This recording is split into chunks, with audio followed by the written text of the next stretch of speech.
De repente no vino la clase anterior. Yo, profesora, iba a escribirle a la delegada después de esta clase para no interrumpirla. Ya, perfecto. Entonces, coordina por interno. Creo que tienen un grupo en WhatsApp para que te puedas integrar a algún grupo, porque van a realizar trabajos grupales y les tengo que repartir ya sus zonas de estudio. ¿Ok? Entonces, voy a compartir. Nos hemos quedado por aquí, en esta parte. Nuevamente, voy a abrirles otro Jamboard y van a ir respondiendo a las preguntas que les voy desarrollando, y lo hacen ya de manera independiente, ya no por grupo, ¿ok? Entonces, a ver, déjenme ver, vamos a crearles un nuevo Jamboard.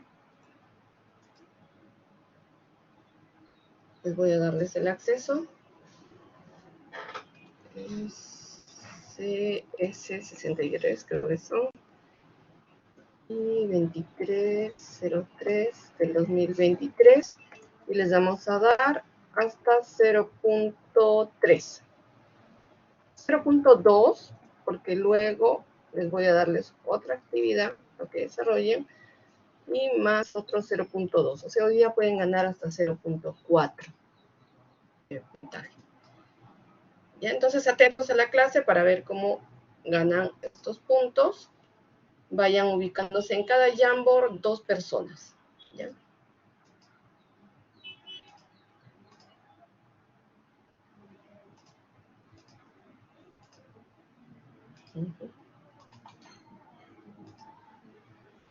Ahí les envío.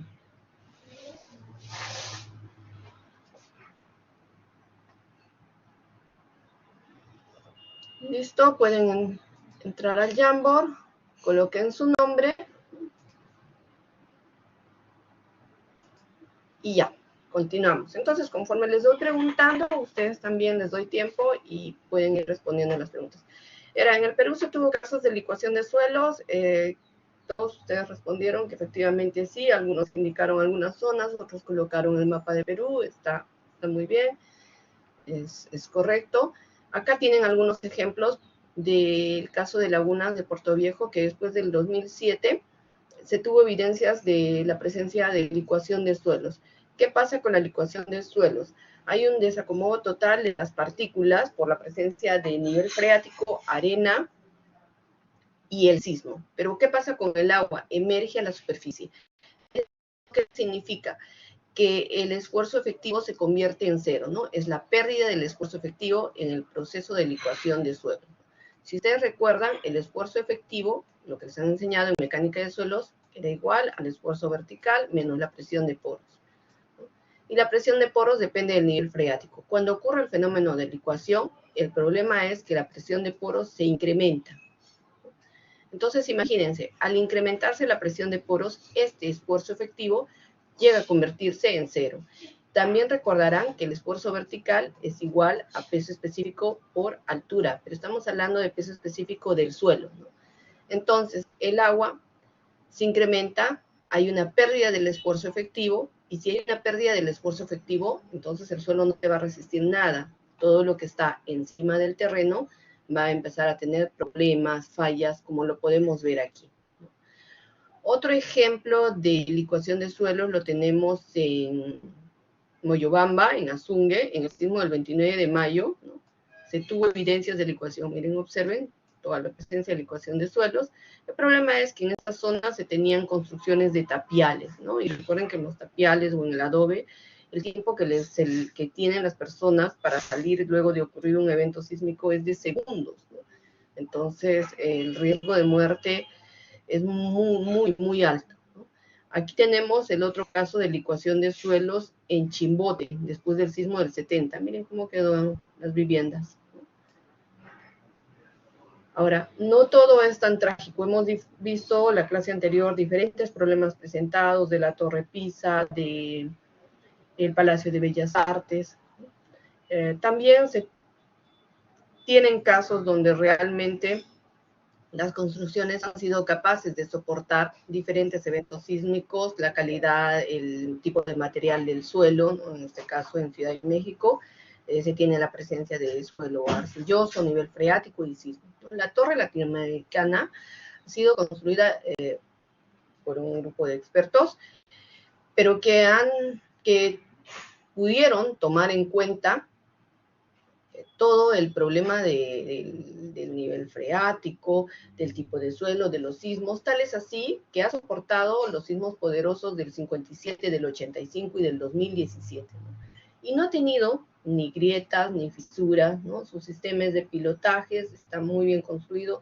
Si ustedes ven la edificación del costado, está incluso un poco inclinada con respecto a esta edificación, ¿no? Pero esta edificación no. Entonces, cuando aplicas correctamente todos los procedimientos de la ingeniería, y en este caso la ingeniería geotécnica, ¿no? Y asumes todos los riesgos, no vas a tener mayores problemas, aún tengas muchas limitaciones en el terreno, ¿no? Otro ejemplo, tenemos la Torre de Burj Khalifa, tiene 828 metros de altura y es la más alta del mundo. Entonces, con esto vamos a comenzar la introducción a la ingeniería geotécnica. No recuerdo si estoy grabando, de un minuto.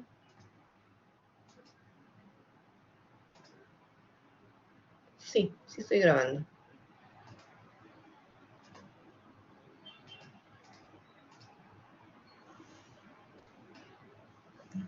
Entonces, en la ingeniería geotécnica, y básicamente en este curso de ingeniería de cimentaciones, los alumnos deben comprender la importancia de esta área en la construcción de diferentes obras de la ingeniería civil.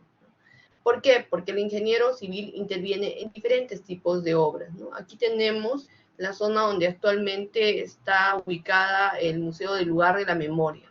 Pero miren cómo se ha tenido que realizar todo el proceso de cimentación.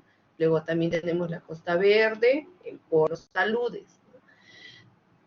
También se interviene en todo lo que son los procesos de diseño de cimentaciones, puentes, muros de contención, estabilidad de taludes. En electrificaciones intervenimos en todo lo que es la cimentación de líneas de transmisión, canales, casas de máquinas, centrales hidroeléctricas y obras afines. Acá tenemos todo el proceso constructivo de la Torre Pisa, ¿no? Acá también podemos observar un gran represamiento. Es parte de todo lo que, para todo lo que debemos de estar preparados.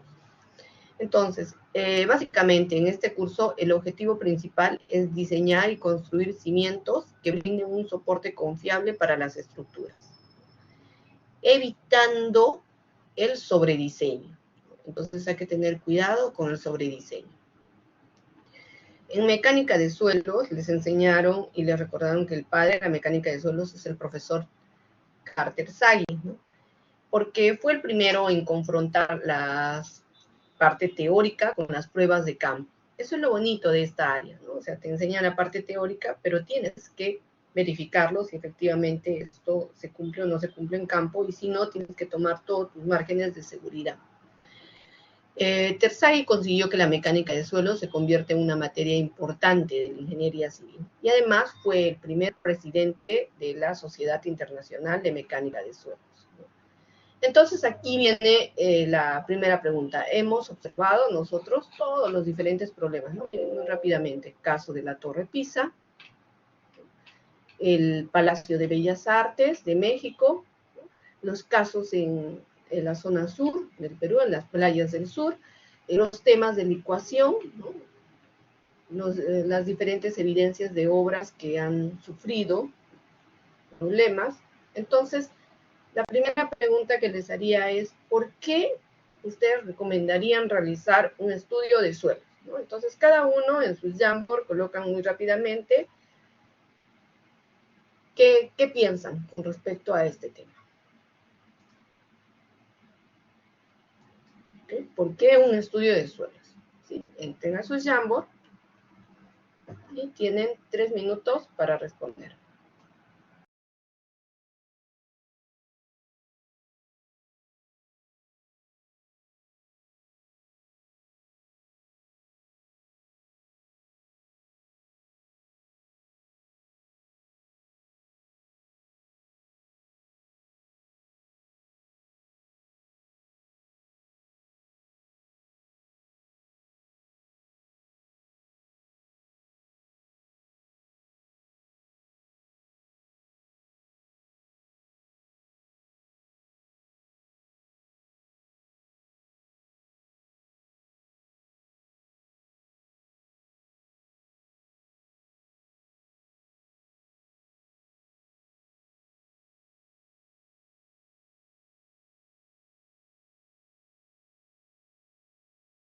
Luego voy a seleccionar a unos 2 o 3 de ustedes para que lo comenten, ¿sí?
Un par de minutos más para que respondan lo que ustedes creen, ¿no? ¿Por qué un estudio de suelos? Porque es necesario realizar un estudio de suelos.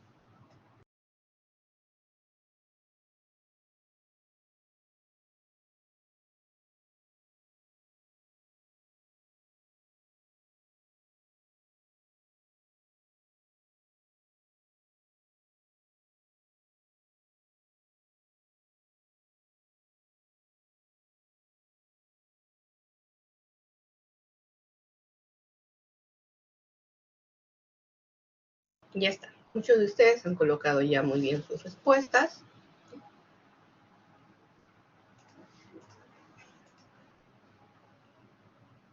Y vamos a compartir. Por ejemplo, aquí, Cadu nos dice, porque nos ayuda a obtener las características del mismo, también podemos conocer la profundidad de la napa freática y todo nos conlleva a aplicar la cimentación correcta. Muy bien. Rodrigo indica que porque es el estudio previo a una obra y permite conocer las características físicas, químicas, mecánicas del terreno donde se piensa construir. De este modo se puede garantizar la seguridad, calidad, durabilidad de la edificación a ejecutar. Vamos a pedirle a Percy Álvaro que lea su fundamento de por qué un estudio de suelos. Sí, profesora. Bueno, yo opino que se debe realizar un estudio de suelos porque advierte, o sea, a los ingenieros de la reacción de ciertas obras ante tales catástrofes, como son terremotos y licuación de suelos y demás cosas. Y bueno, que obviamente es importante para, no solo para las, ¿cómo se llama?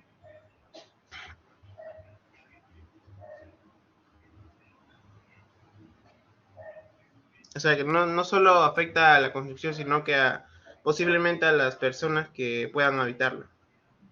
Como por ejemplo en el caso que usted mencionó, que en las casas que soportan menos un terremoto y que hay una mayor posibilidad de que alguien sea perjudicado con un accidente. Ok, gracias Percy. No está activada tu cámara. Recuerde que tienen que tener activada su cámara cuando les pida participar. ¿ya? Brittany González, Nayeli. Sí, me hice un ratito esto, ya. Bueno, un estudio de suelos es importante porque es en base a este que nosotros podemos definir el nivel de eficiencia o suficiencia que contienen los nutrientes del suelo que estamos estudiando. Del mismo modo, se definen las características indispensables como las condiciones físicas, mecánicas y geotécnicas que posee el terreno sobre el que deseamos construir para así definir si se cumplen con los parámetros ante eventos como sismos. Ok, Nayeli. Muy bien, listo, chicos. Y bueno, acá veo respuestas interesantes.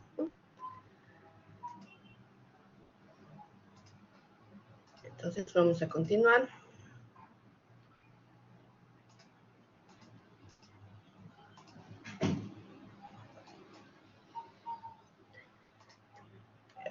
Adicionalmente a todo lo que comentaron ustedes, también luego de realizar un estudio de suelos, ¿no?, nos hacemos muchas preguntas.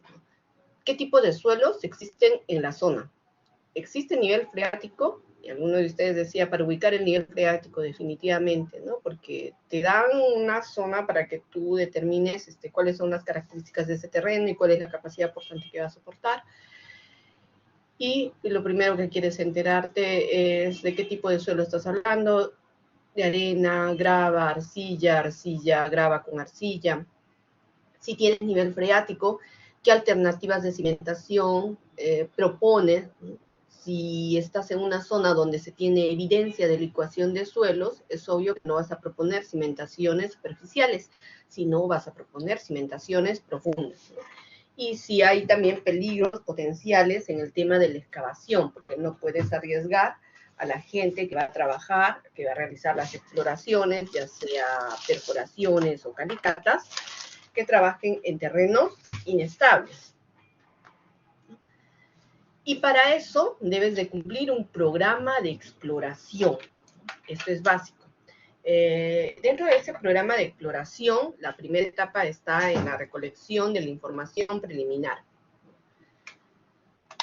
¿Qué significa recolectar la información preliminar? Imaginen que a ustedes les toca hacer el estudio de suelos en Chachapoyas, y ustedes no conocen Chachapoyas.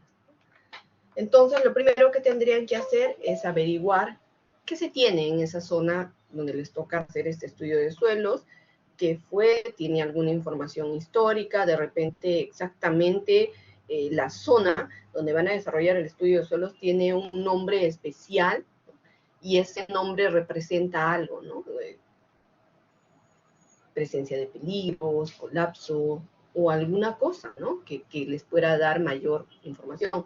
Entonces es recopilar los antecedentes históricos, la geología del lugar, saber si hubo antes otros estudios, incluso la misma información de los pobladores es valiosa, ¿no? Porque de repente te pueden decir, hace 5 años se tuvo deslizamientos muy cercanos a la zona, y entre otros, ¿no? Esa es la recolección de la información preliminar.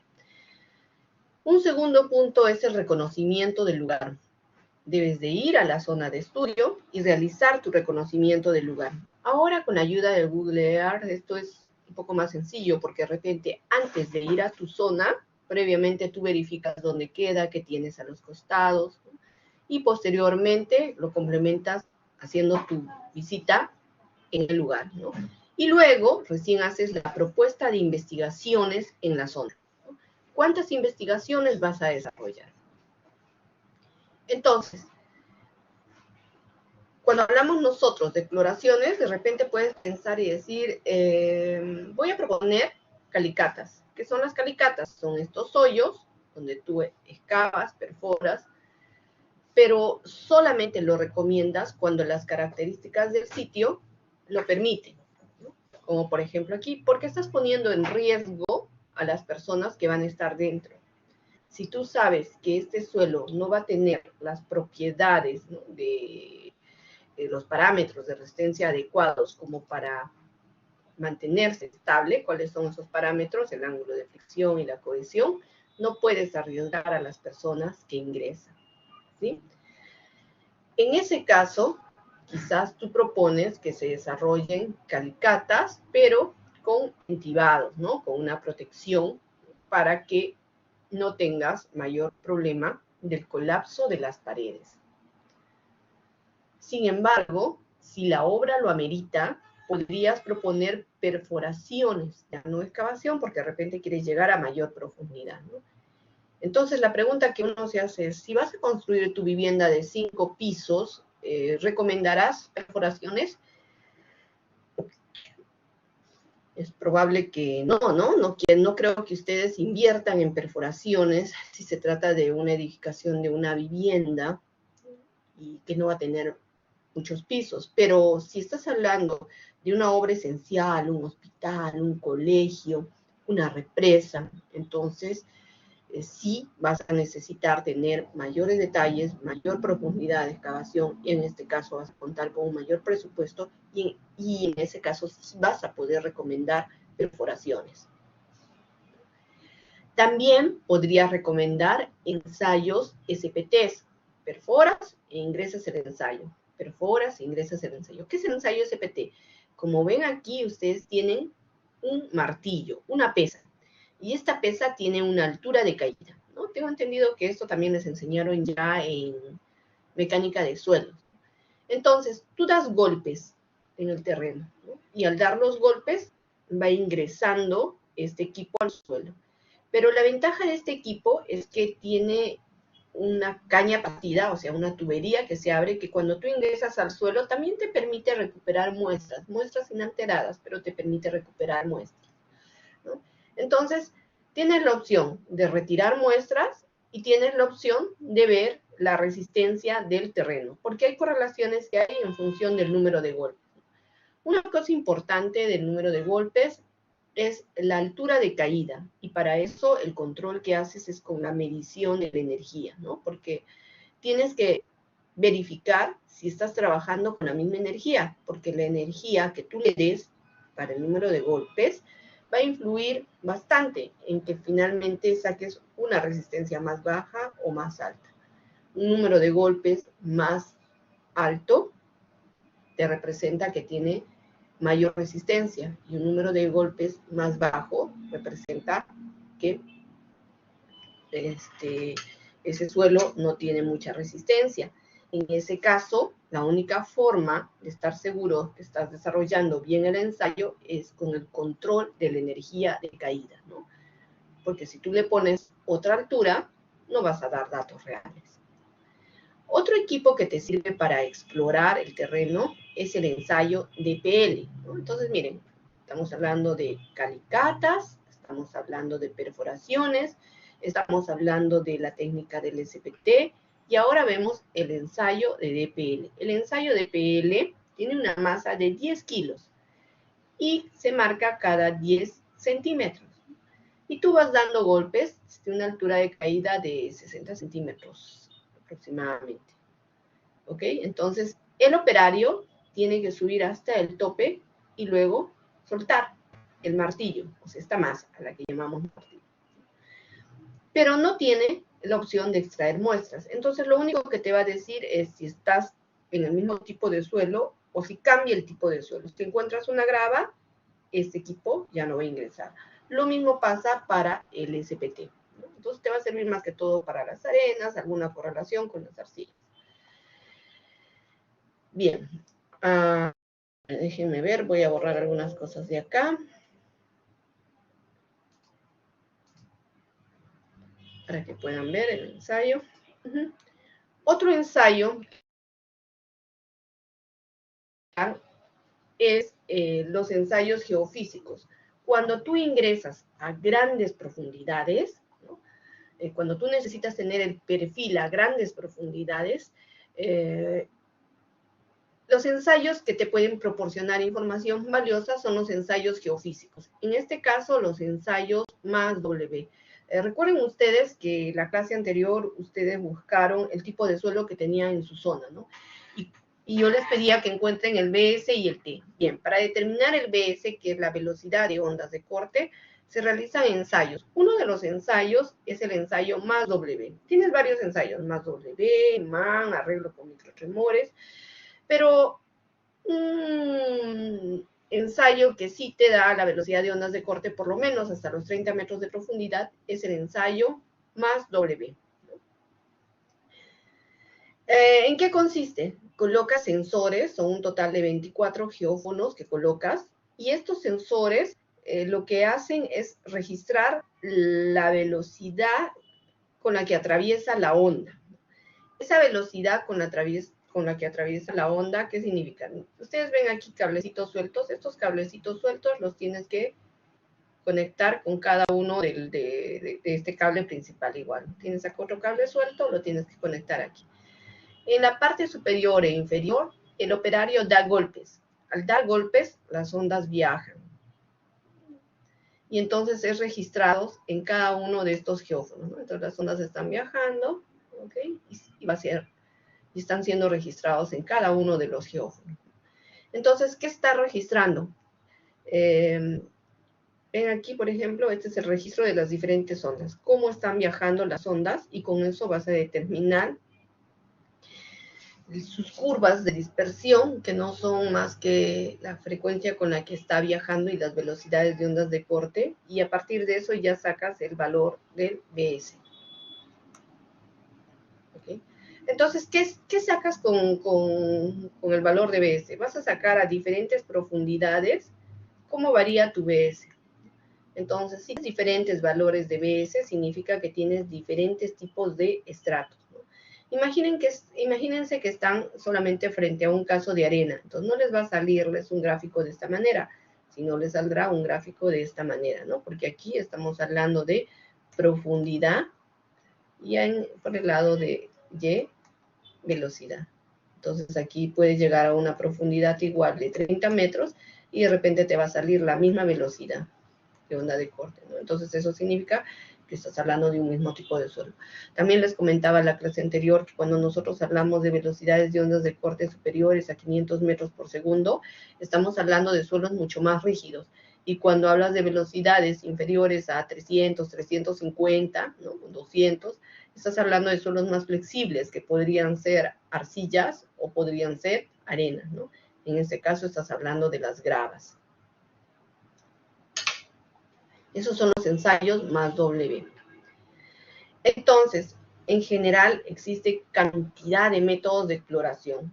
¿Cuáles vamos a ver en el curso? A ver, vamos a ver el SPT, también se va a ver el ensayo de la veleta, se va a ver el CPTU, el CPT, el DPT, que no lo tengo aquí, ¿no? Entre otros. Pero miren la cantidad de ensayos que existen. Cada país, cada lugar hace su propuesta de ensayo, ¿no? En el código chino, por ejemplo, encuentras el DPT. El DPT es un ensayo de penetración más pesada que tiene un martillo de 120 kilos, casi el doble del martillo que tiene el SPT, ¿no? Y pues funciona para gravas, principalmente para el tema de licuación en grava, ¿no? Ok, entonces ahora sí, viene la pregunta. ¿Cuántos puntos de exploración yo necesito en mi área de terreno? Si, por ejemplo, tengo un área de 40 metros por 20 metros, ¿no? Pues estoy hablando de un área de 600 metros cuadrados, ¿cuántos puntos de exploración recomendaría? Todavía no nos vamos a ir a qué es lo que vas a recomendar. ¿Vas a recomendar calicatas? ¿Vas a recomendar SPTs? No, sino cuántos puntos, ¿no? O entre calicatas o SPTs. 1, 2, 3. Pueden colocar o comentar, por favor, prendiendo sus micrófonos. ¿Cuántos puntos de exploración recomendaría? Vamos a empezar con Cristian Homero. Para esa área que les estoy planteando, estamos hablando de un área de 40 metros por 20 metros. ¿Cuántos puntos de exploración recomendarías realizar? Profesora, buenos días. Yo recomendaría como mínimo tres puntos de exploración. Ok, entonces Cristian dice 3 puntos de exploración, lo estoy anotando en el chat, ¿no? Luis Enrique.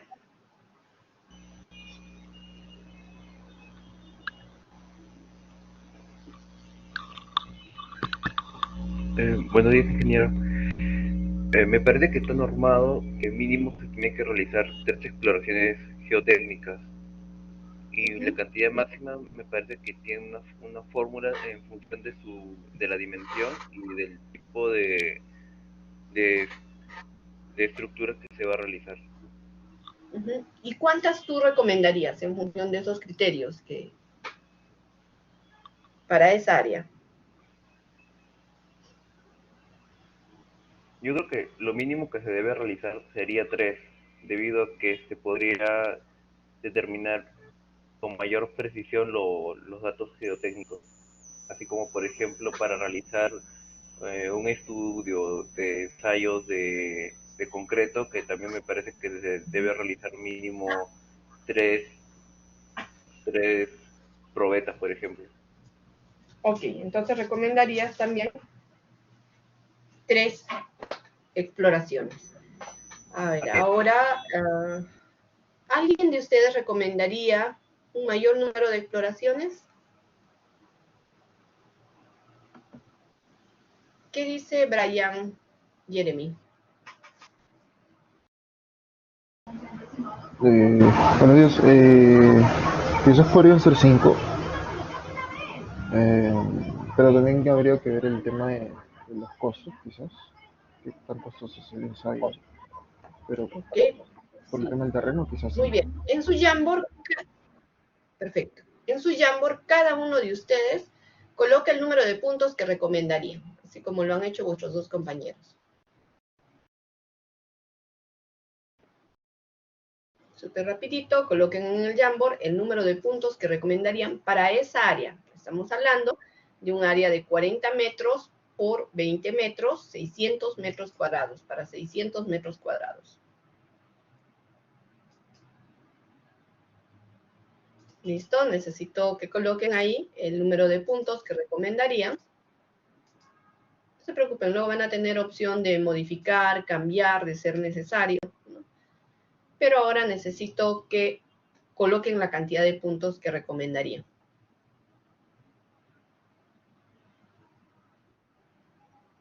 Voy a empezar a revisar los Jamboard.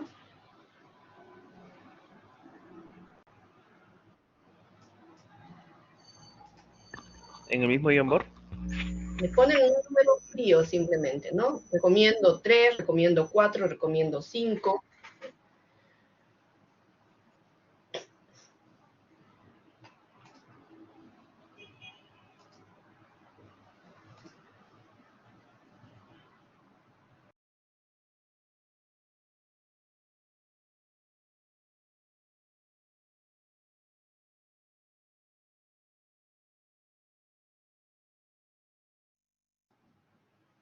Todos tienen que recomendar algún número de puntos, ¿sí?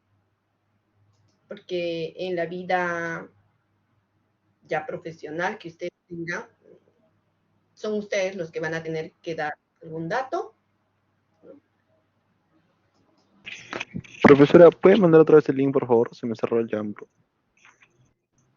A ver, dame un minuto. El Jamboard es como un cuaderno que lo deben de tener siempre abierto. Y ahí van colocando, ¿no? Entonces, solo el número. No se compliquen. Recomiendo 5, 3, 4. Profesora, disculpe, ¿el área es de 800 o de 600 metros cuadrados? A ver, déjenme ver. El área es, perdón, es de 800 metros cuadrados. He multiplicado mal.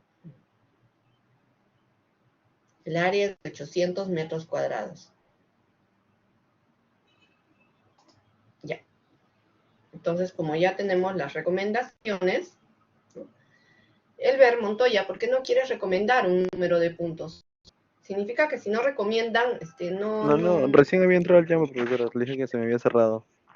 Estoy escribiendo. Ok, Álvaro. Sea. ¿Estás en clases, Álvaro Sea? Sí, me estoy escribiendo. Edwin Flores.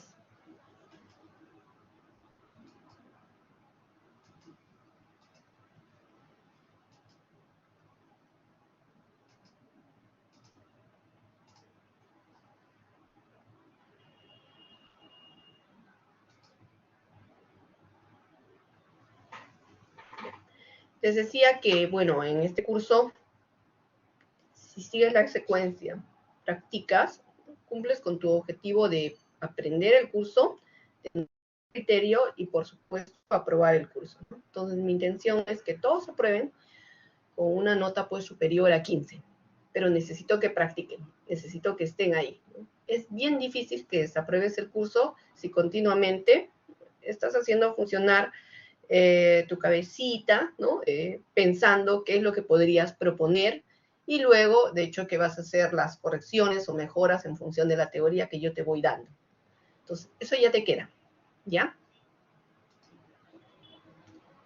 Les pido en todo caso que permitan que se les guíe correctamente como para que aprendan este curso y no tengan mayores dificultades. Las evaluaciones ya van a ser secundarias y ustedes se van a darse cuenta que al estar practicando continuamente en clase, la evaluación van a sentir que es la misma que se hace todos los días en clase, ¿no? Son preguntas similares. ¿Sí?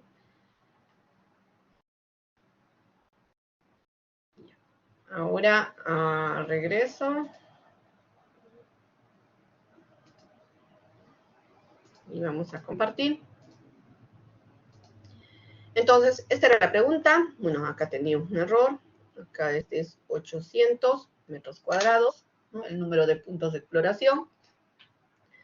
¿De qué depende el número de puntos de exploración? Algunos de ustedes lo han comentado y es perfecto, ¿no?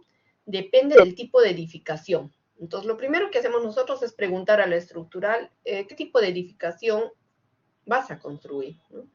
Entonces, en este caso, si yo les digo, la edificación va a ser de pórticos y muros de concreto.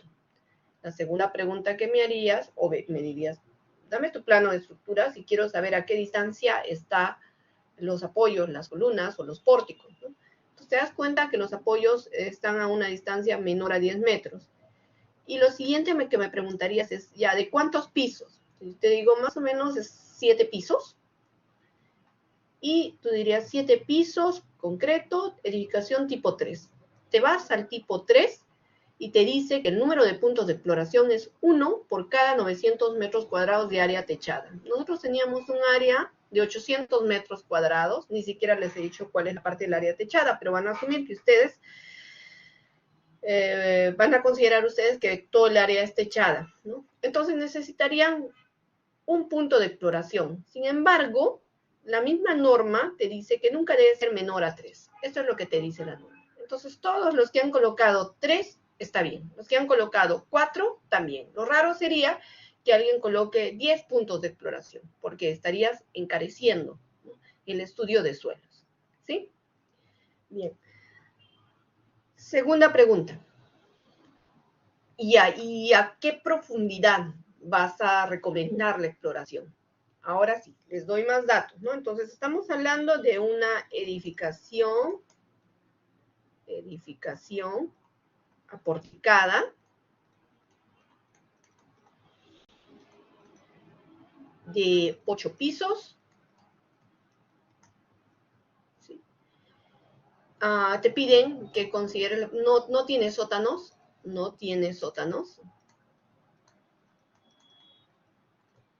El tipo de suelo es arena, probablemente, de la información previa, tipo de suelo es arena. Y muy bien, ahora te piden que indiques cuál es la profundidad mínima que vas a alcanzar en cada punto de exploración, ¿no? Entonces tú tienes acá 40, por 20. Has indicado que vas a tener 3 puntos de exploración. Recuerden que también la simbología de las calicatas se tiene que respetar, ¿no? Ok, tienes tus 3 puntos de exploración, ¿sí? Vas a tener ya sea exploración 1, exploración 2. Entonces la pregunta es ya, ¿y cuál va a ser la profundidad que vas a alcanzar? Tu edificación es de 8 pisos. Coloquen ahora la profundidad que ustedes recomendarían para este edificio de 8 pisos que debe de alcanzar vuestro análisis de exploración. ¿Y qué es lo que recomendarían para arenas? Hacer calicatas, SPTs, perforaciones. Es un edificio para una vivienda multifamiliar. ¿Qué les dice vuestro criterio? Lo primero que quiero que trabajen es vuestro criterio, ¿no? Y ahí con la parte teórica van a confirmar qué tanto deben mejorar vuestro criterio. Prendan su micrófono si tienen alguna consulta.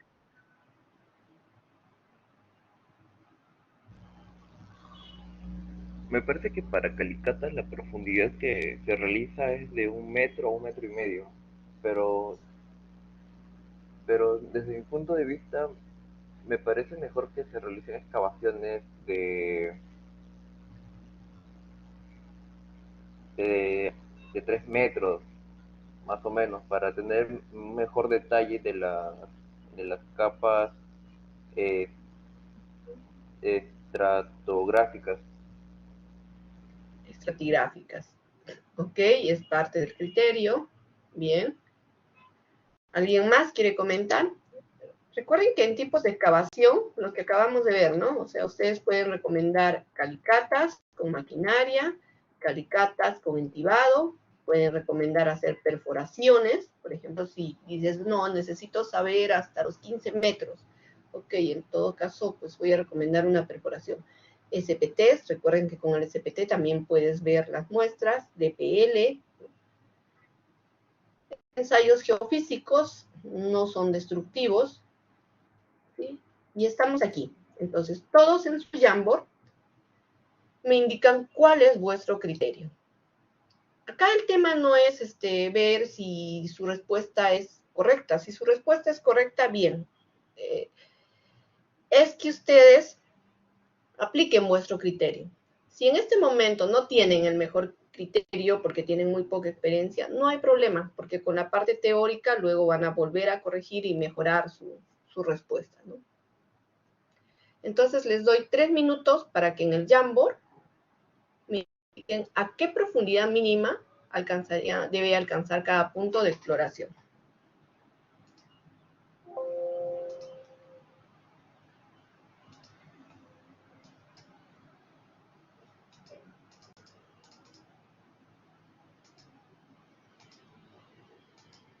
Y sí les pido que sean rápidos, chicos.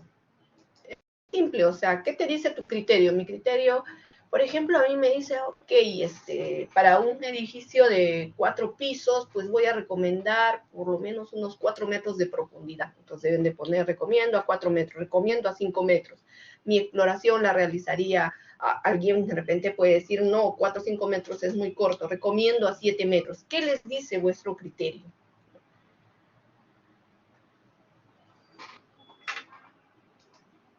Lo que no se pueden quedar es sin recomendar.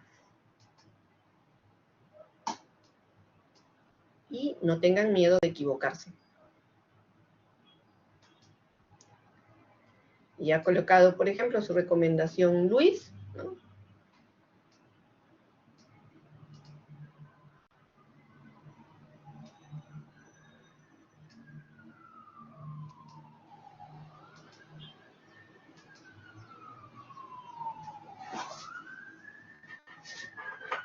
Se tienen que arriesgar a colocar algún número. No les voy a quitar puntos si se equivocan.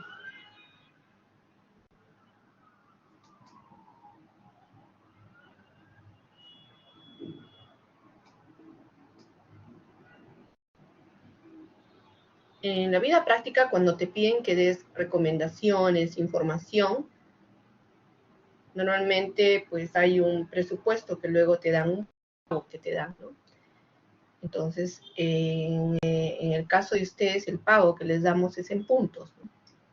Si no recomiendas, no te puedo darte ningún pago, no te puedo darte puntos. Si recomiendas, aunque te equivoques, sí vas a lograr obtener tus puntos. ¿Ya está? Percy Álvaro.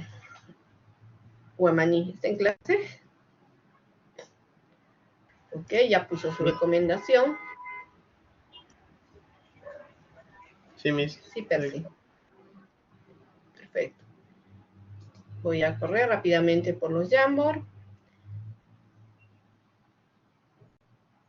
Fresia Oleika. ¿No te animas? Tienes que recomendar alguna profundidad. El cliente está esperando y no puedes demorar mucho.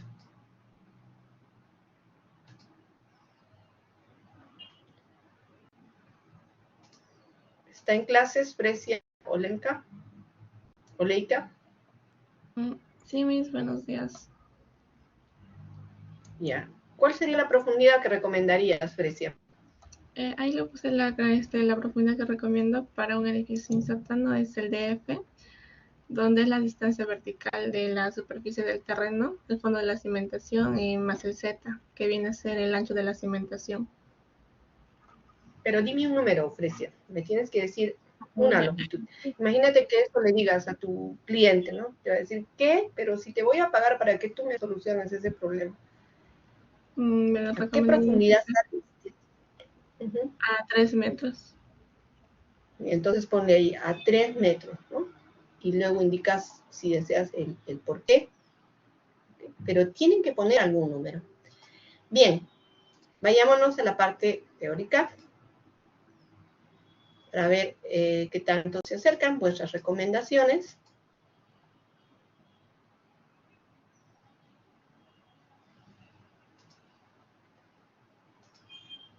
Y lo que dice Fresia es correcto, ¿no? Para recomendar la profundidad tienes que tomar dos criterios. Primero, ¿cuál es tu DF? ¿Qué es el DF? Desde el nivel del terreno hasta la base de tu zapata o de tu cimentación, ¿no? Más una profundidad de análisis, o sea, por debajo todavía debemos de analizar. Y ese Z es 1.5B, pero no le puedes decir al cliente, va a ser un DF más Z, no. Cuando tú vas al terreno, tienes una idea de qué tipo de suelo tiene, ¿no? O sea, cuando tú haces tus ensayos de exploración, cuando tú haces tus análisis de laboratorio, si te sale arena, dices, muy bien, debo de recomendar a una profundidad mínima. En este caso yo les indiqué que el suelo era, pues teníamos todo un estrato de arena. Si ustedes recuerdan, cuando van a las obras, las profundidades mínimas que consideran para realizar cimentaciones es 1.5, 1.8, porque ya de por sí el espesor de la zapata varía de 0.50, 60, 70. Entonces, si aquí tienes 0.50, no puedes recomendar cimentar a 50 centímetros o a 60 centímetros.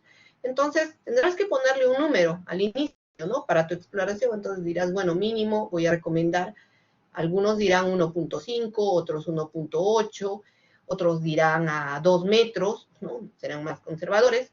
Entonces, tienes acá tu DF, y entonces en mi caso va a ser 1.5.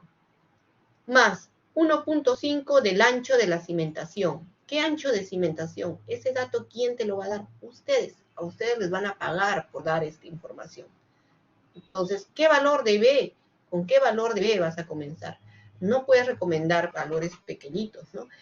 No puedes decir, mi B va a ser 30 centímetros. Ilógico, tu columna sería mucho más ancha que tu zapata. Entonces dirás, bueno, voy a asumir un B, puede ser de 1.5 o puede ser de 2 metros inicialmente y luego voy a hacer las verificaciones. Voy a empezar con un B conservador de 2 metros. Entonces quiere decir que acá tendría 1.5 por 2 metros. Mi profundidad de cimentación sería 1.5 más 3 metros, mi profundidad de exploración, ¿no? Hasta dónde tengo que realizar mis ensayos. En mi caso me saldría 4.5 metros. Entonces, algunos recomendaron a 1.5 Ahora ya saben que cuando se recomienda profundidad de exploración, lo que debes de tener en cuenta es que también debemos de hacer el análisis qué hay debajo de esta cimentación. Entonces, por eso es que en la norma E050 te dan este criterio, para que no nos pase lo mismo que de la Torre Pisa, ¿no? Recuerden, en la Torre Pisa, los ingenieros también de repente muy superficialmente realizaron su exploración, pero si hubieran profundizado, si hubieran dado cuenta de que no solamente tenían arena, sino tenían arcillas y diferentes tipos de suelos. ¿Qué pasa si tienes sótano? Si tienes sótano, es tu altura de sótano más el mismo criterio, solamente que ahora tienes que incluirle la altura del sótano. Ahora, el valor de la profundidad del punto de exploración nunca debe ser menor a 3, ¿sí? Sin sótano, y 6 metros con sótano. Entonces ahora ya lo saben ustedes, que la mínima recomendación que tendrían que haber dado es de 3, o un poco superior a 3, y un cálculo aproximado es este que te plantea la norma. ¿Qué tienes que cumplir? Lo mínimo que te dice la norma, ¿no? Pero la norma no te dice si tú quieres hacer tu exploración y verificar qué pasa con el terreno a los 7 metros, la norma no te va a decir, no, no sigas profundizando. Es el cliente el que te puede decir, no tengo mucho dinero para que hagas un análisis más detallado. Prenda su micrófono nomás si alguien quiere comentar. Profesor, una pregunta. Por ejemplo, ¿eso también podría modificar respecto a algún antecedente previo o algún contexto de la zona? Por ejemplo, si tenemos ya un análisis previo de por ahí, entonces ya no sería tan necesario ser tan profundo, o si por lo contrario tenemos un antecedente de suelos no tan compactos por esa zona, sería mejor ir más profundo, algo así. No necesariamente, porque cada lugar, cada punto que uno hace el estudio de suelos es único. Se han mostrado evidencias que terrenos que están muy cercanos, no más de 20, 30 metros, tienen diferentes características. Entonces, aquí la norma es bastante estricta en ese aspecto, ¿no? O sea, lo que te dice es, para tu estudio de suelos, para tu exploración, no todavía para la ubicación de a qué profundidad va a estar tu cimentación, sino para tu exploración, tú necesitas respetar una profundidad mínima. Que tienes de repente al costado el vecino que te muestra que efectivamente tienes un terreno gravoso y no necesitas llegar a tanta profundidad, se puede dar el caso, pero eso no significa que tú no hagas tu exploración en tu zona de estudio hasta la profundidad que te dice la norma, porque luego te lo van a observar, ¿no? Y luego te vas a quedar también con esa duda, ¿no? De saber, oye, ¿qué es lo que estoy encontrando debajo de este terreno, ¿no? Los terrenos son diferentes. Es increíble la diferencia que puedes tener en dos zonas que de repente no están a más de 20 o 30 metros, ¿no? Como también te puedes encontrar con situaciones en que sí tienes las mismas características, ¿no? Entonces la norma te dice, esto es lo mínimo que tú tienes que respetar. ¿Ok? Bien, entonces, sigamos. ¿Qué significa? Esta clase es introductoria. Vamos a seguir con mayor análisis de este tema. ¿Sí? ¿Alguna consulta? Sí, me disculpe, un momento. Faltó explicarnos qué tipo de ensayo para profundidad hubiera sido lo más recomendable, si SPT o Calicatas. Ya, igual, ese tema igual lo vamos a ampliar un poquito más, pero en este caso, para el tema de las arenas, ¿no? Lo que yo recomendaría sería SPT, ir perforando y con SPT, ¿no? Porque es arenas. En las arenas, tus calicatas se van a deslizar. Entonces, vas a gastar igual en tu entibado, ¿no? Entonces, no vas a poder obtener bien tus muestras, ¿no? Si fuera un suelo más cohesivo, sí, en mi caso yo haría calicatas, ¿no?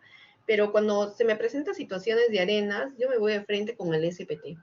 Y con el SPT y algún muestreador voy retirando las muestras.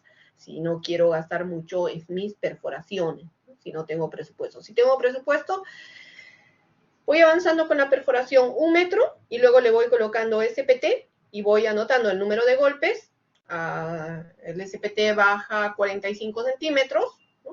Otra vez vuelvo a sacar mis muestras 1 metro o voy perforando y otra vez le voy colocando el SPT, ¿no? También, en este caso yo le consideraría un ensayo más W para saber la velocidad de ondas de corte y para saber si hasta qué profundidad tengo arena, me debería de salir de la misma velocidad, y si de repente me sale una velocidad más alta o más baja, me va a indicar de que debajo de ese estrato de arena tengo un suelo mucho más resistente o menos resistente, ¿no? En ciertos estratos. ¿Ok? Bien. ¿Alguna otra consulta? Sí, prendan nomás su micrófono. Buenos días, una consulta. ¿Es necesario hacer calicatas en un suelo firme rocoso? En un suelo firme rocoso, no, o sea, la norma no te dice haz calicatas, la norma te dice decide qué tipo de exploración vas a realizar, ¿no?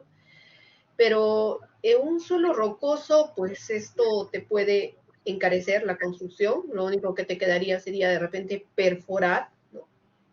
Porque de por sí es difícil hacer calicatas en suelo rocoso, ¿no? Todo depende también de lo que ustedes mismos lo han indicado en su Jamboard, ¿no? Y a qué tipo de edificación tengo, qué es lo que se va a construir. ¿Ok? No sé si con eso... Profesora, una consulta. ¿Dónde exactamente se hacen los puntos de exploración? ¿En un terreno de 900 kilómetros cuadrados, exactamente en qué punto se debe colocar? ¿O basta que estén nomás separados entre sí los puntos de exploración? La segunda parte, efectivamente, es correcta. Los puntos tienen que estar separados a criterio. La norma no te dice, ¿no? Lo que no puedes hacer es de repente dices 3 puntos y tus 3 puntos de exploración van a estar juntitos. No, se supone que la idea es que tus calicatas o tus puntos de exploración sean representativos para todo tu terreno. Entonces, si van a ser representativos, entonces puedes hacer algo así como un arreglo triangular, ¿no? O lo otro que uno hace es, bueno, muéstrame el plano de estructuras. Entonces dices, muy bien, me interesa saber dónde vas a colocar los elementos estructurales que van a soportar la mayor carga. Y entonces haces también tu ubicación muy cercano a esos elementos estructurales, ¿no? Porque imagínate que tienes un terreno donde te dicen, muy bien, voy a construir en esta parte. Y esta otra parte van a ser jardines. Entonces tú centras tu información por la zona donde vas a tener mayor construcción. O de repente aquí tienes una construcción solo de 2 pisos y aquí tienes de 8 pisos. Entonces depende mucho del tipo de proyecto que te den y del criterio que tengan, ¿no? Recuerden que para nosotros las calicatas o los puntos de exploración es tener una representación de todo ese terreno.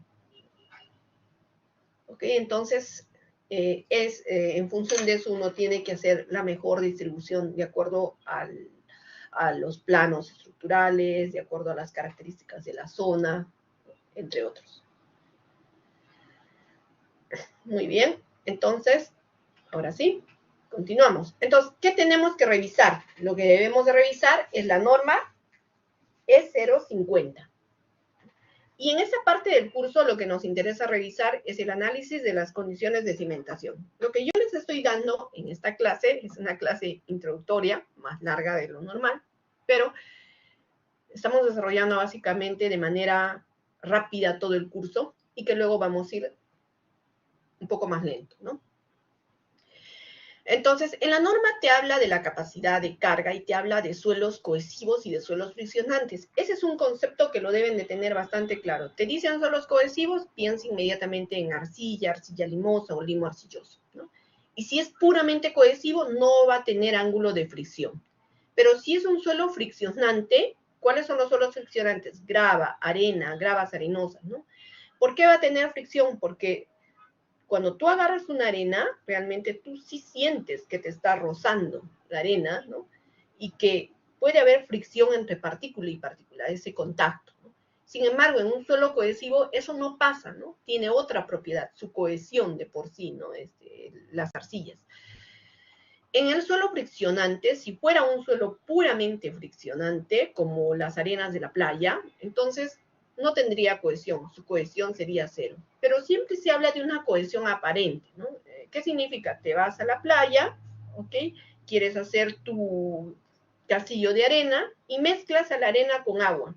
Y en ese momento puedes trabajar mejor la arena. ¿Qué estás haciendo? Le estás dando una cohesión aparente a esa arena. Pero esa cohesión aparente va a desaparecer en el momento en que pierda el contenido de humedad y tu castillo de arena también se va a deshacer. Para diseñar una cimentación, tú tienes que hacer dos chequeos, ¿no? El chequeo de las ecuaciones de capacidad de carga por corte y el asentamiento admisible. Entonces, va así. Imagínense ustedes, voy a dejar de compartir.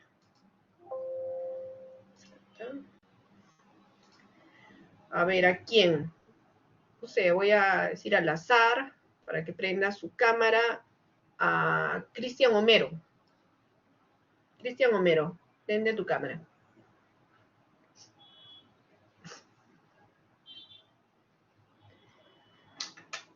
Uy, no está Cristian Homero. Sí, profesora, ¿Sí está? que demora un poquito en prender la cámara. Sí.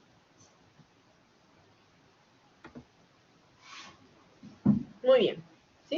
Ahí lo tenemos a Cristian Homero.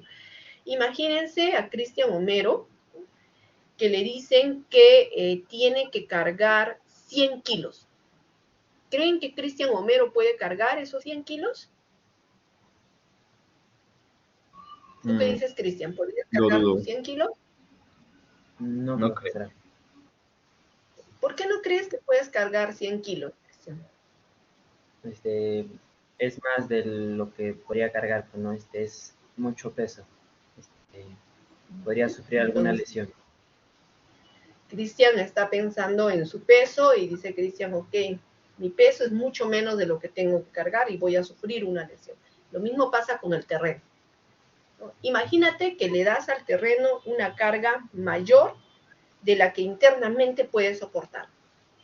Vas a tener, ¿no?, la falla por corte. Esa es la falla por corte. ¿Ok? Entonces, ¿qué tenemos que hacer? Saber cuáles son las características internas del suelo, o sea, su ángulo de fricción y su cohesión, calcular su capacidad admisible y verificar, por corte, y verificar si lo que va a soportar en la parte superior es mayor o menor de lo que tiene el terreno. Ese es el chequeo por corte. El segundo chequeo que debemos hacer es el chequeo por asentamiento. Y le vamos a pedir ahora, a ver, a alguna señorita que prenda su cámara. A Luz Erika.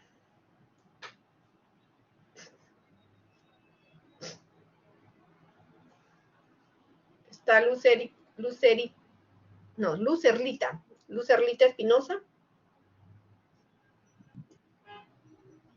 Sí, Miss. Muy bien, prende tu cámara. Ok, ahí la ven, a Luz Erlita, ¿no? Luz Erlita, imagínense que Luz Erlita es una gran gimnasta y tiene mucha flexibilidad. Tiene tanta flexibilidad que no tiene ningún problema de realizar todo tipo de movimientos, ¿no? Ya. Imagínense que Luz Erlita va a tener que cargar una estructura bien rígida, ¿no?, en la parte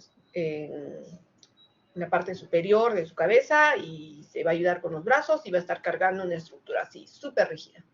Pero como a Luz Erlita le gusta hacer muchos ejercicios de ser súper flexible, ¿no?, simplemente ella sí puede tener grandes deformaciones y desplazamientos, ¿no? Pero la parte que tiene cargada en la parte superior es rígida, no va a soportar esa deformación. Entonces, ¿qué es lo que va a ocurrir? Lo que va a ocurrir es que la carga que tiene, que es rígida, al no soportar esa deflexión, también va a fallar, ¿sí? Entonces, ese es el chequeo por asentamiento que damos.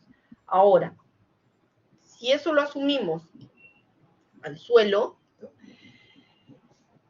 puedes tener un suelo muy flexible que se puede deformar, como las arcillas. Pero si tú colocas en la parte superior del suelo una estructura, y esa estructura es mucho más rígida, esa estructura no va a poder soportar esas deformaciones, ¿no? Y eso es lo que ha pasado con México. Y al no soportar esas deformaciones, se va a empezar a agrietar y fisurar. O sea, no es tanto por ya la carga, ¿no?, la falla por corte, sino es por lo máximo que se puede deformar, ¿no? Entonces, son esos los dos chequeos que se tienen que dar. ¿Ok? Gracias, Luz. Carlita.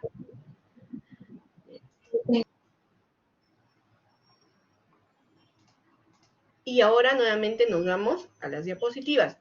Entonces, ¿qué chequeos siempre tienen que hacer para verificar si el terreno resiste o no resiste?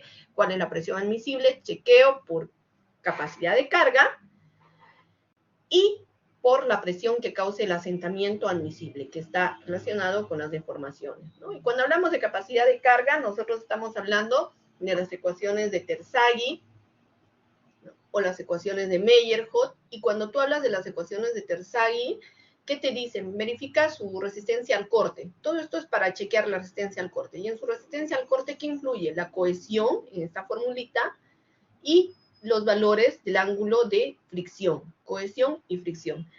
Porque Coulomb nos indica que la resistencia al esfuerzo cortante del suelo es C más esfuerzo tangente de phi, ¿no? Entonces, ¿qué influye? El valor de la cohesión y el valor de la fricción. Son las dos propiedades internas del terreno. Sin embargo, las ecuaciones que propone Terzaghi son simplemente para cimentaciones continuas, cuadradas, circulares. ¿Qué pasa si ustedes tienen una cimentación rectangular? Tendrán que irse a otro tipo de ecuación, como la de Meyerhoff, donde adicionalmente aplica sus factores de corrección. Te dice, ok, estoy utilizando la misma ecuación de Terzaghi, pero le estoy aplicando factor de corrección por forma, por profundidad y por inclinación. Bien. Entonces, cuando nosotros diseñamos una cimentación, y es a donde ustedes tienen que llegar a este diseño final, lo primero que dices es cuántos puntos de exploración, qué ensayos in situ voy a realizar. Realizo mis ensayos in situ, saco muestras y las tengo que llevar al laboratorio y realizar los ensayos de laboratorio. O también puedo realizar ensayos de laboratorio para determinar el ángulo de fricción y de la cohesión, como el ensayo de corte directo, le vamos a poner cohesión, o como el ensayo triaxial, ¿no?, donde de repente yo voy a sacar el ángulo de fricción y la cohesión, o el ensayo de corte, ¿no? Entonces, en este curso tienes que aprender todos estos conceptos. De hecho, que seguro que en los otros salones ya están empezando con resistencia al esfuerzo cortante, que es lo que nosotros vamos a hacer en la siguiente clase, ¿no? Cuando ya tienes tu resultado de tu capacidad de carga, ese valor lo tienes que dividir entre 3 para tu capacidad admisible. Y entonces tú dices, ¿qué? Hice tantas pruebas, extraje mis muestras, y luego me dicen que ese valor lo tengo que dividir entre 3. Sí, somos bastante conservadores en geotecnia porque no sabes qué otros problemas más se puedan encontrar en el terreno y porque tus exploraciones solamente las has realizado en 3, 4 puntos al azar y no en todo tu terreno. Entonces, ¿qué pasa si al costado de tu terreno tenías justo otras características y en tu momento de tu exploración no cogiste esa zona, ¿no? Y por N motivos es que dividimos el valor entre 3 para condiciones estáticas y entre 2.5. Ese es el factor de seguridad que le damos y ese es el resultado con el que luego se compara las cargas, ¿no?, que le van a colocar al terreno. El otro tema son los asentamientos. ¿Qué tipos de asentamientos tenemos? Si estás hablando en arenas, tienes asentamientos inmediatos. Si estás hablando en arcillas, estás hablando de asentamientos por consolidación. Y si tienes los dos casos, como en la Torre Pisa, entonces vas a tener que hacer el cálculo del asentamiento inmediato y del asentamiento por consolidación.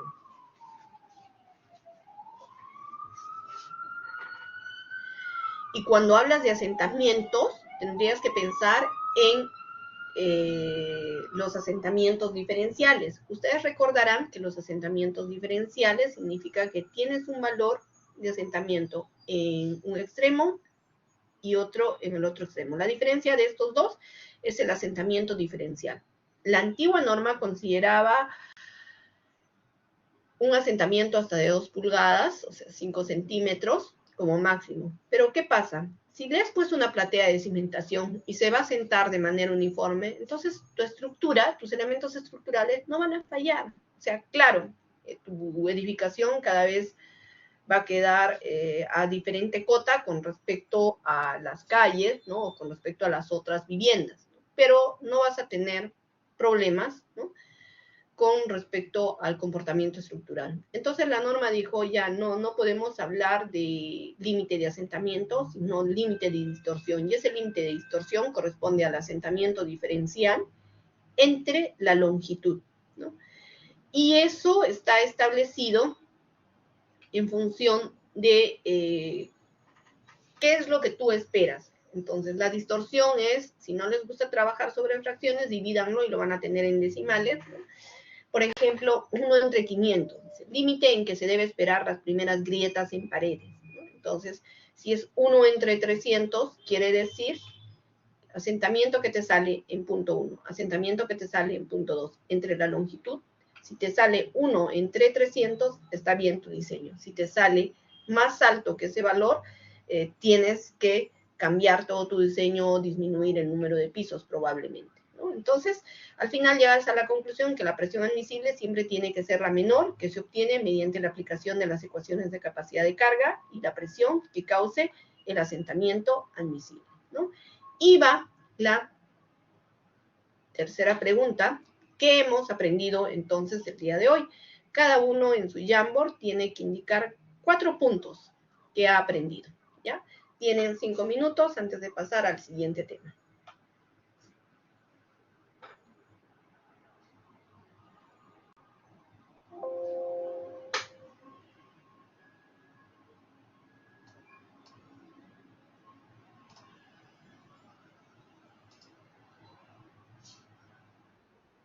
Sí, David.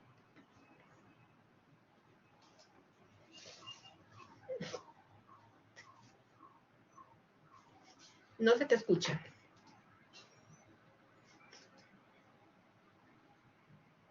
No se te escucha, David.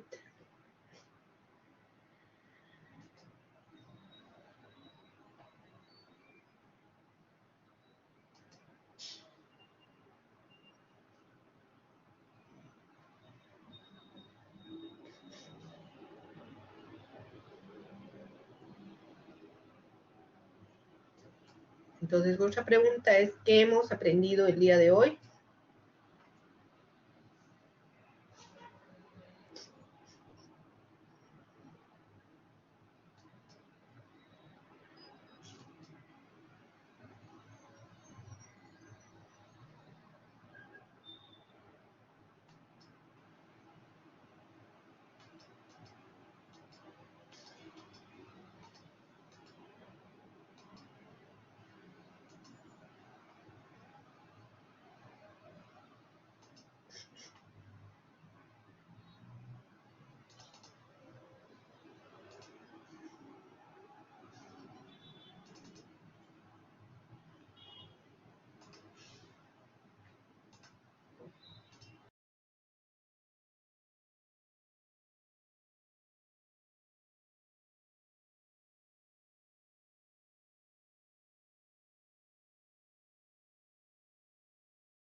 Ok. Entonces, bueno, ya he visto que la mayor parte de ustedes ya ha colocado qué es lo que ha aprendido el día de hoy.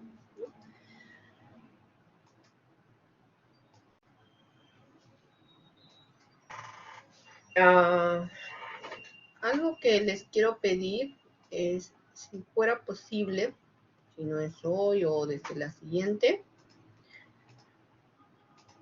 cuando coloquen, digamos, su respuesta, no sé si pueden en todo caso colocarle un cuadrado o algún otro color para que me dé cuenta que se trata de 3 respuestas diferentes, ¿sí?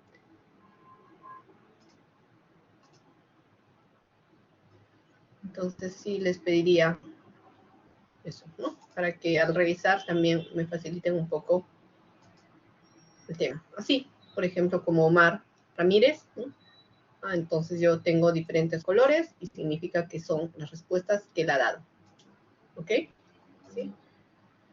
Bien. Entonces regreso. Están en qué hemos aprendido el día de hoy.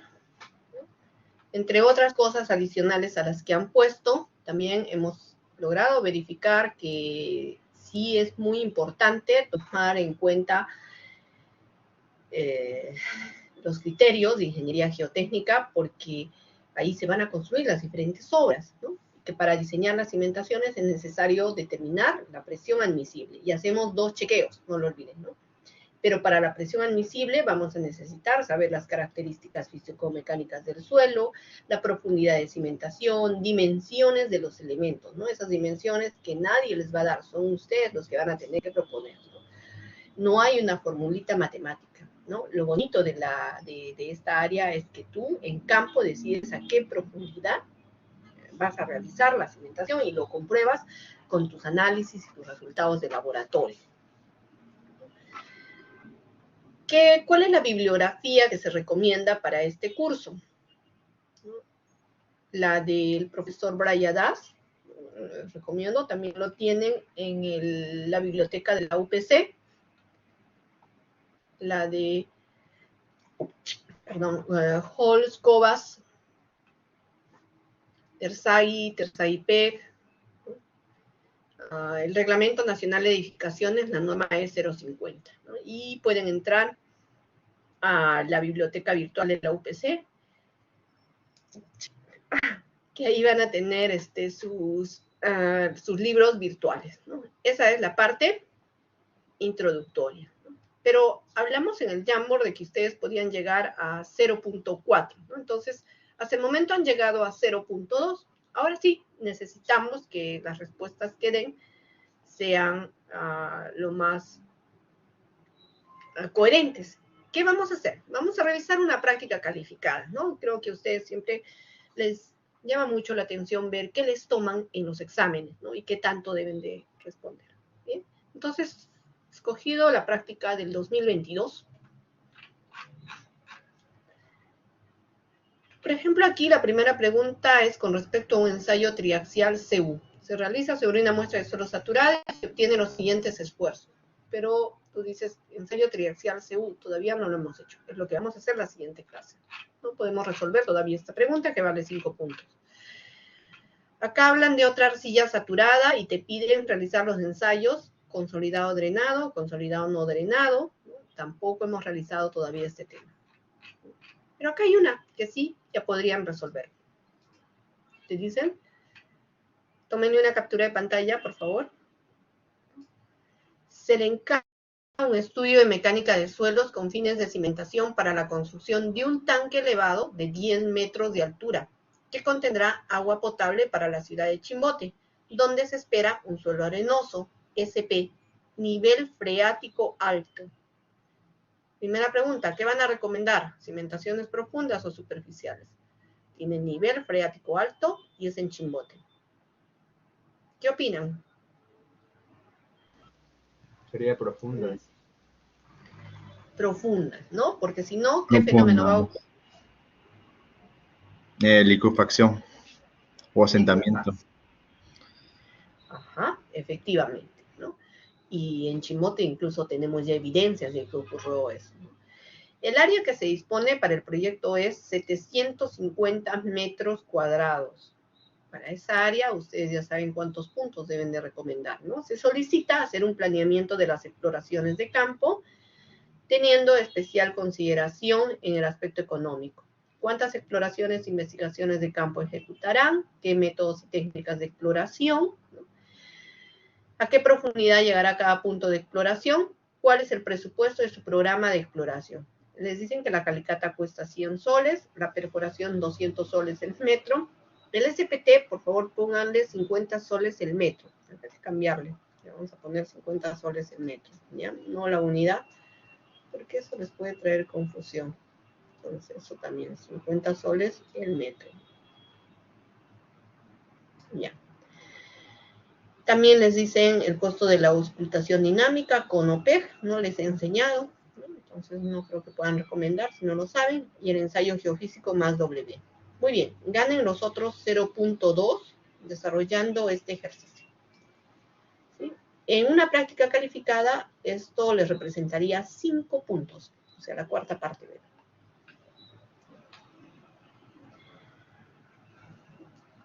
Y ahora sí, sé que no se van a confundir ya en el número de calicatas, ni en la profundidad, ni en el método, y el presupuesto que va a estar de acuerdo a lo que tú propones, ¿no? Si propones, por ejemplo, SPT, vas a tener que proponer que también vayan perforando, ¿no? Entonces, ¿cómo se hace el SPT? Digamos, empiezas excavando 1 metro, ¿ok? Le metes el SPT ahí, realizas el ensayo, ingresa el SPT, haces 45 centímetros, que ingrese el SPT 45 centímetros, retiras el SPT, ¿ok? Y vuelves a excavar otros, en este caso a perforar, otro metro o lo que tú decidas, perforas otro metro. Y otra vez ingresas el SPT y vuelves a chequear. Y otra vez vuelves a perforar. Entonces, en nuestro presupuesto, depende de la profundidad de exploración. Si les sale 5 metros, tendrían que considerar el costo del SPT para esos 5 metros y el costo de perforación también para los 5 metros que vas a perforar, ¿no? Ese es más o menos para los costos. Muy bien, entonces tienen 15 minutos para desarrollar el ejercicio en sus Jamboard, ¿no? ¿Alguna pregunta?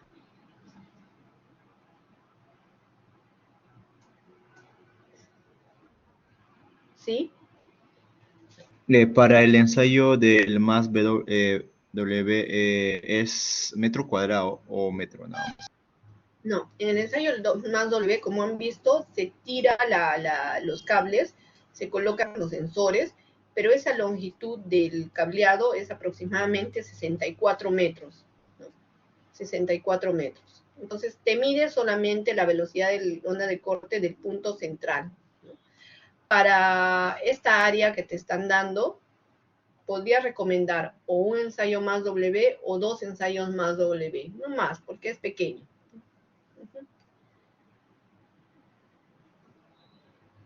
¿Alguna otra pregunta?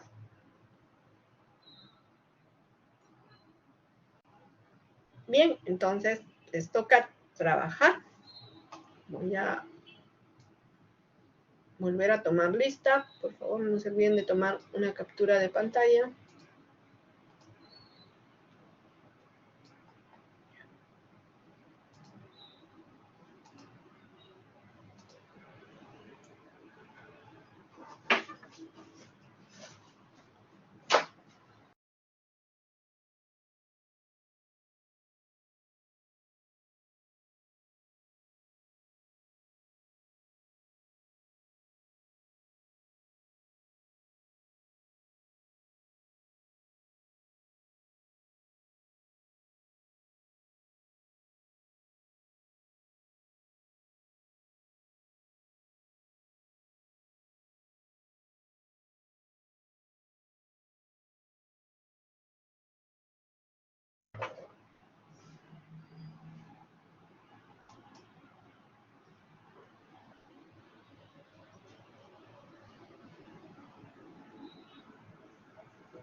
A ver, necesito que prendan su cámara los siguientes alumnos que voy a tomar lista. Benavides García, ¿se encuentra? Benavides, Cadillo, Castro, Flores, Gámez, Jamanca Iquipa, Jiménez Torero. Cadillo presente, aquí estoy. Presente, Solís, Gámez. Vargas y Sea. A ver, ahora sí. Entonces empiezo. Benavides García, ¿está presente? Ya, no está Benavides. Luego, Cadillo Sánchez. Sí, presente. Cadillo Sánchez, ¿dónde está? No te veo. Cadillo Sánchez. Ok, Presente, ya presente. te vi. Ujú. Perfecto, Cadillo Sánchez. Luego, Castro Mayor. No está. Flores García.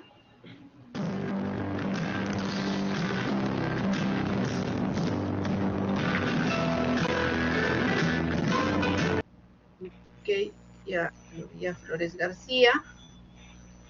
Luego Gámez Puchuri. Presente, Miss. Aquí estoy. Gámez Puchuri. Ok, perfecto. Gámez Puchuri.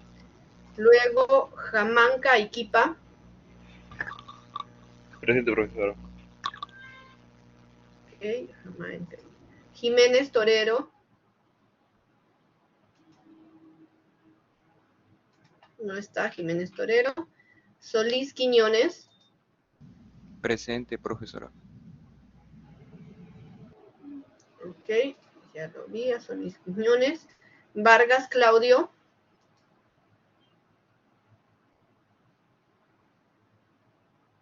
No está. Y Sea Ramírez.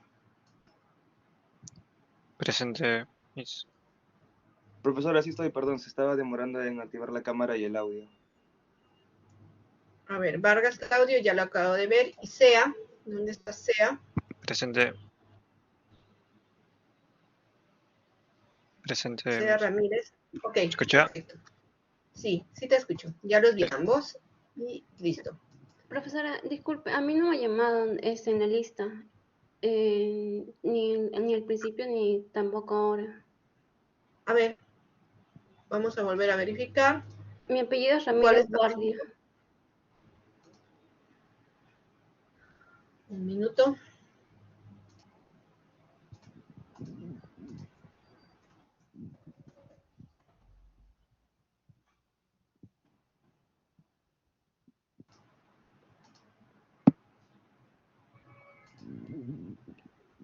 Dame un minuto, estoy tratando de volver a entrar al sistema, se cerró.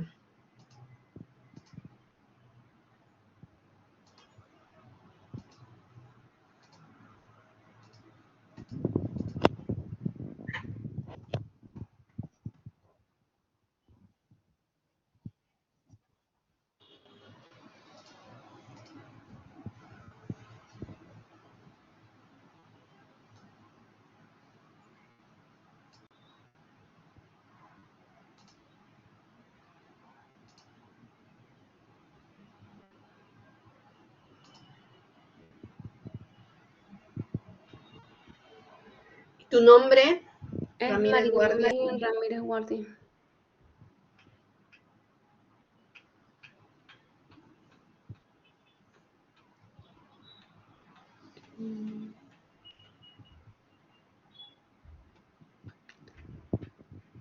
Marilyn Frida Ramírez Guardia. Sí. Ya está.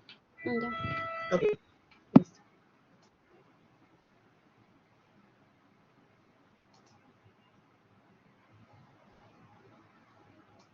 Ok, chicos, los dejo entonces con el Jamboard. Lo voy a cerrar a las 9:10.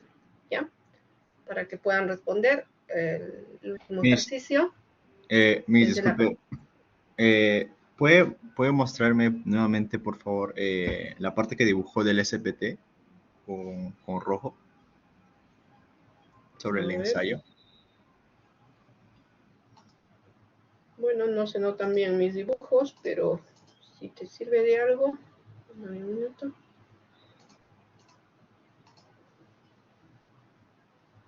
¿Qué era? ¿Esto? Ajá, exacto. Entonces, y mis ahí esa duda, esa perforación de acá, o sea, o la muestra que toma el SPT, ¿tiene una medida exacta o es consideración Cuando, de uno? cuando metes el SPT, se Ujú. van registrando por cada 15 centímetros. Entonces haces 3 tramos de 15 centímetros. Entonces siempre vas a registrar 45 centímetros. 15, 15, 15. De esos 45 centímetros solamente se toman en cuenta 2 tramos. Pero en realidad, como a ti lo que te interesa para exploración es cuánto vas a profundizar, es siempre 45 centímetros con el SPT. Ok, Entonces, el tramo sí es a mi consideración, ¿verdad? sí, sí, porque de repente la norma te dice hasta cada 1,5 metros que tendrías que analizar, pero algunos dicen, no, yo lo quiero hacer cada metro, u otros cada 50 centímetros, ¿no? Ok, Entonces, ¿y me dice cuál es la perforación, digo, la muestra que no se toma en cuenta, la primera o cuál? ¿O todas? para las muestras, Ujú. claro, lo que pasa es que ya en el SPT, para tus datos del SPT, no es que no tomes en cuenta la muestra, sino en el número de golpes que tú anotas, en el SPT te dicen, ingresa cada 15 centímetros, tienes que ir anotando el número de golpes. Entonces, por ejemplo, dices, 15 primeros centímetros, ingresó con 5 golpes. Los siguientes 15, ingresó con 20 golpes. Los siguientes 15, ingresó con 15 golpes. ¿Con cuántos golpes se ingresó en estos 45 centímetros? Alguien podría decir, voy a sumar los 3 tramos. No, pero solo se suman los 2 últimos tramos. Y el primero descartas. Ese es ya para el número de golpes, no para tu exploración. Ah, ok, no para la medida de profundidad, entiendo. No, no influye en la medida de profundidad. Ok, muchas gracias, Miss. Gracias. Bien, chicos, nos vemos la próxima semana. Lo cierro en 10 minutos el Jamboard y espero que